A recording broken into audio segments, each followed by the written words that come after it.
Hey guys, welcome back to my channel. If you are new here, my name is Ohemaa and my computer is about to die. Give me a second.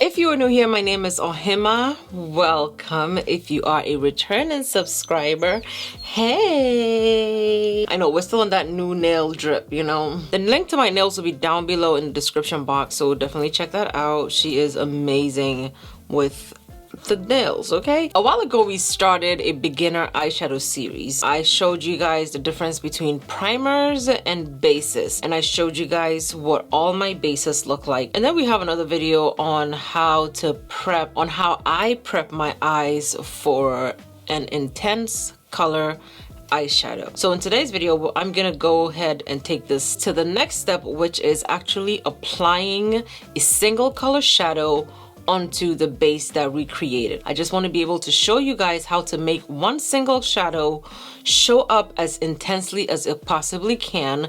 Now, if you can master this one eyeshadow trick, you're also going to be able to apply that to 2 shadows or 3 shadows or 4 shadows. All the other colors you want to blend together, you're going to be able to master it as long as you can do one single eyeshadow as intensely as possible. So if you want to learn how to make a single shadow pop as intensely as it possibly can, then keep on watching.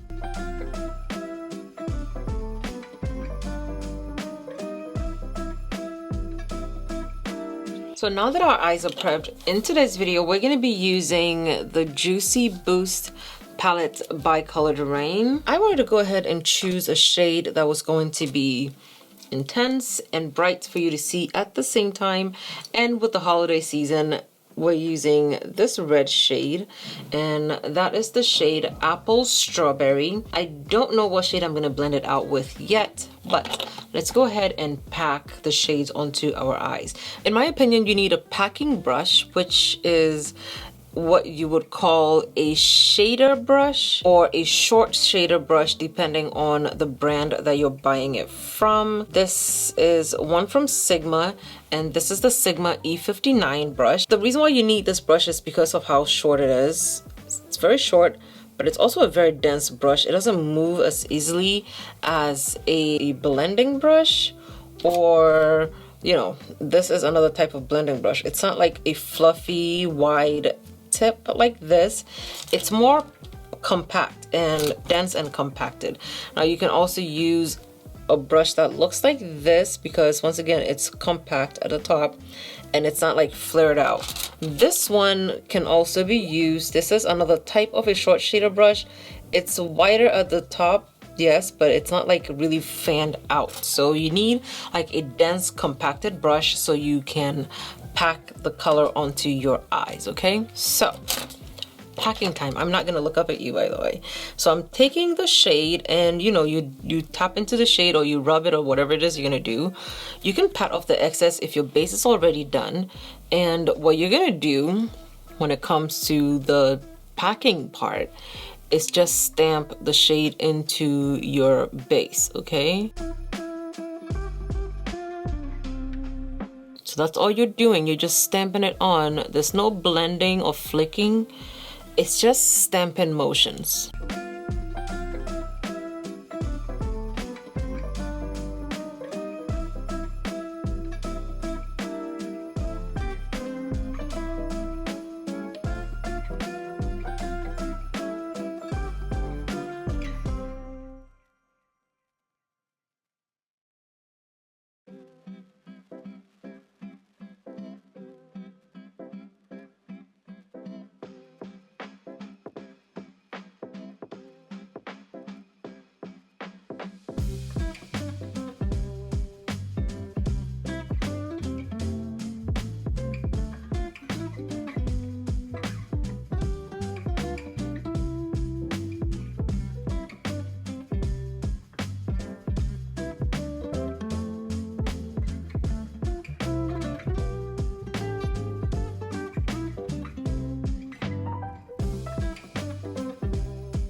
Okay, so now that we stamped in our shade, okay, that's all we did. There was no blending, there was no swipey motions, there was nothing. It was just a patting, stamping motion, okay? So what I always like to do is go over it one more time with as much pigment as it possibly can take. Now, this base that I use, I actually use the e.l.f. Camo Concealer. The e.l.f. Camo Concealer, the original one, is a matte concealer, and it sets itself really rather quickly, but it doesn't need like a whole lot of pigment to set it. Now, if you use anything like the Revolution Cut Crease Canvas, that is an eyeshadow base, yes, but it doesn't dry as quickly as the e.l.f. Camo Concealer. So for that one, it allows you more time to blend it out, and of course, after you do that, you're going to need to put a lot of your pigment or your eyeshadow shade to set it, okay? That way it's not gonna crease on you. If you cannot assume to just do one dip and apply it and that's going to set your base. If you do that, it's going to ruin your base. You need to go in, get enough pigment onto your brush and stamp it in. That way it sets the base, and whenever you look up or blink or whatever, it's not gonna move, and that's the only way you're gonna prevent your eyeshadow from looking muddy. You need to put enough pigment on there to set it, okay? Or at least give it enough time to where it starts getting tacky, like it's almost getting dry, and then you go ahead and you stamp in your shade, okay? You have to stamp it in so it doesn't get muddy. I get a lot of questions about why does my eyeshadow get muddy, or if I tried that, my eyeshadow would get muddy. If you notice in any color video that I do, I always stamp the shades in first and then I go in and I blend it out. I don't blend it out as I'm putting it on. Next step to blending this out, you are going to need a color wheel. If you're someone like me who doesn't generally stick to the laws of color, where it's like, you know, blend green into yellow or blue into green, or you know, like the gradual transition of shades, you're going to need a color wheel, and I have a color wheel. Sometimes I need to know exactly what shade blends into the shade I already put down, because if you left it to me, I would blend this out with a green shade and it would come out perfectly fine. But you need to find out what shades blend into what. That way, when you blend it out, it looks beautiful and gives you this beautiful natural gradient. The thing I love about the Juicy Boost Flat Lay palette is the graduation of shades is actually an indication of how you can blend out your shades, okay? So we use this shade on our eyelids. We can use this to blend it out. But what I did was I wanted my graduation to go from a light pink to an intense red, okay? So I'm taking this brush that I showed you guys earlier. It is a blending brush, and it can also be used as a packing brush, but it is not as fluffy or as wide as this particular blending brush, okay? If I use this brush, it would blow up my color too much, and I didn't want that. I wanted to have some control over over the edges of my look. Now, if you're somebody who wanted a more tight blend of your edges, you can use a smaller blending brush like this one. Because of how pointy it is, it can also give you more control over where and how you blend the edges of your look. So you can always go in with a smaller brush like this, blend out the edges, just nice circular motion, okay? And that will help you blend out your edges. You can see how it blew it up a little bit, and you can see that it blew it up into a pink shade, right? If you want to find out the perfect shade for you to blend out your whatever color you put down as your first intense shade, you can always go in with a small brush like this, circular motions, okay? I know everybody says swiping motions, but if you're blending the edges of something out, you need circular motions. You don't even have to go in with a different shade. Like, this blends it out perfectly fine. Now that you circled your motions, you can see that it blends it into a pinkish purplish shade. So in this instance, you can actually blend this red out with a purple shade. It seems far-fetched, but if you blend this out with a purple shade, it would look perfectly beautiful, because you can see that this particular red has some kind of a purple base to it, right? Now, what I'm gonna do is take the shade Cranberry Vanilla, which is this shade in the palette. And once again, I love this palette for the fact that it gives you a beautiful graduation of shades. This is a Sephora collection brush, and it comes in a set.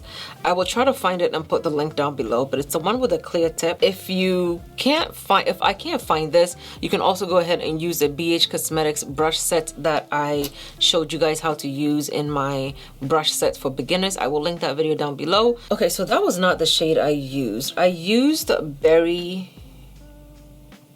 Beat. That's the one I used to blend this one out. I'm sure, if I'm not sure, it's gonna look completely different.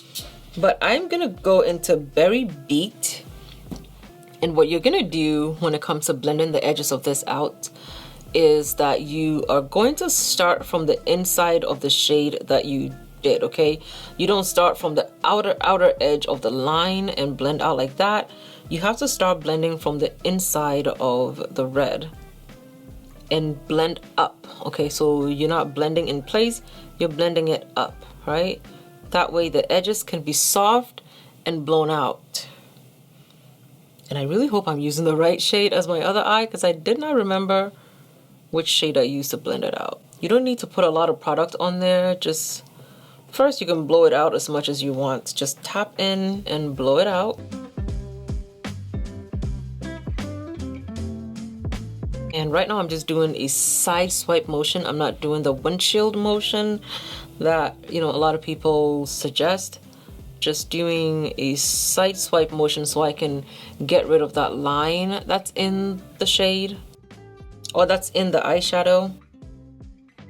Okay, and you just blend up.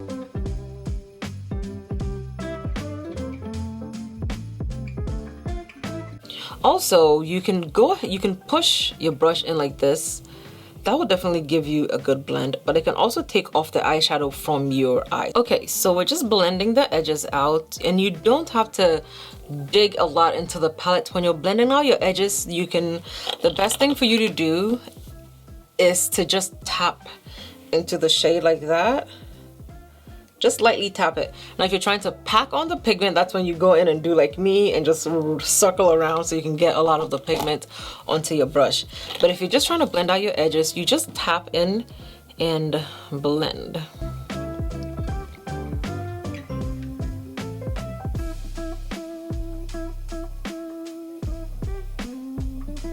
Okay, so as I was saying before, when you're blending out your edges, the very edges of it, you can apply a little bit more pressure to where you can see that my skin is like literally pushing in from the pressure I'm applying on the brush. When it comes to the very edges of it, you have to do a very feathery light touch, okay? So you're going to put the brush on, but literally no pressure at all. That way the end can blow up really beautifully and kind of sort of disappear into the skin, okay? So you're just gonna lightly blend it around the very edges of it so it could disappear. And when you get into the inside, you can blend it a little bit more with a little bit more pressure, okay? Now, after that's done, I always go back in and use the same brush as the brush that we use for our stamping motion. I tap into the original shade, and then I go in at where that border between the two shades are, and I blend our first shade ever so lightly into the second transition shade that we put down.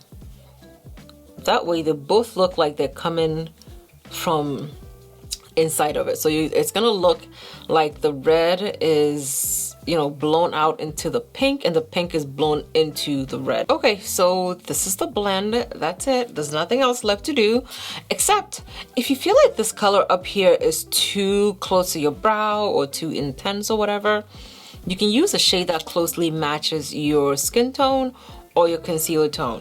Now for me, from this specific palette, I am going to be taking this shade in the corner. That's Sweet Potato Mango. You can also go ahead and use your setting powder to blend the edges out, but I really love Sweet Potato Mango. It's a very nice shade to me. I think it's a very cute shade. I'm gonna take Sweet Potato Mango and blend that right here on the outer edges of my look. that is going to decrease the intensity of the transition shade, but it's also going to help the transition shade blend very nicely into my skin. Okay, and you do that so that your eyeshadow does not stand out so intensely on your eye, especially if you use a white base. Okay, so just blend ever so lightly and also beautifully so that you don't ruin your brow shape that you created, and that's it.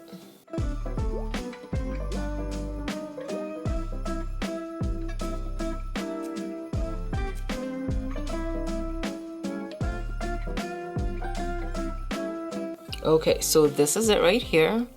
A one color shadow blend. A beautiful red strawberry shade blended into a gorgeous berry beet shade. Okay, a monochromatic soft blend. I think this is very, very beautiful, and it's perfect for the holidays. If you're someone who's wearing masks, this would be a perfect look for the mask, because that's all you're gonna see, a beautiful set of really pretty, really perfectly transitioned eyes.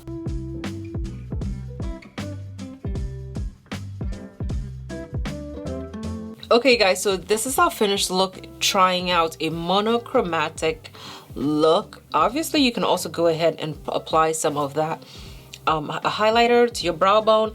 I ended up using the MAC holiday collection, and I have red all over my fingers. I used the MAC holiday collection, a flare for the dramatics, on my brow bone and also on my face as a highlighter. I used the Colored Rain Cherry Blossom on my lips after I lined with Night Moth and Richie to give me that deeper look on the outside. And I was actually gonna put like a glossy lip on there, but I decided against that because I've been craving a matte lip a lot, so I'm just gonna leave it at that. So this is it for us with our basic one color. I know I said basic, but you know, it is basic. For our basic one color eyeshadow look, let me know down below in the comments if this video has helped you or is going to help you, and let me know whenever you use this video to try to achieve a one color look. Let me know if it's really helpful, and then I can decide on where we're gonna go next. Of course, next we're gonna try to do a two color blend. That is gonna be like a can of worms, because I get a lot of questions of how do I know what shade will blend into what. And once again, get a color wheel. It's an app on your phone that's gonna help you for our next two color blend video. Thank you guys so much for watching. Definitely remember to check out Colored Rain for everything that we used today. I love you guys, and I'll see you guys in my next video. Bye.